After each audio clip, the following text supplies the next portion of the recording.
Pia Vestergaard. Jeg er 32 år og kommer fra Ringkøbing. Jeg er folketingskandidat for SF i Vestjyllands Storkreds.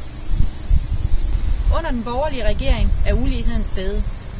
Uligheden viser sig i form af ulighed i løn, stigende ulighed i forhold til uddannelse og sundhed. Uligheden forfølger bestemte grupper livet igennem, og når offentlig forsørgelse som starthjælp, kontanthjælp og folkepension nærmer sig fattigdomsgrænsen, bliver uligheden uhyggeligt tydelig. Ifølge en ny undersøgelse fra Red Barnet lever der i dag over 65.000 børn i fattige familier. Børn af fattige familier får ikke samme vilkår at vokse op i som deres jævnaldrende. For de børn betyder det ikke nogen børnefødselsdag, ikke nogen gaver til jul, ikke nogen computer at lave lektier på, og ikke nogen sviptur til svømmehallen sammen med jævnaldrende.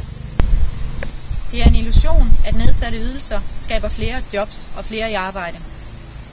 I stedet skaber det ulige vilkår for de mennesker, der rammes af eksempelvis starthjælp, kontanthjælpsloft og 450 timers regel. Vi skal derfor fjerne de lave sociale ydelser og erstatte dem med almindelig kontanthjælp.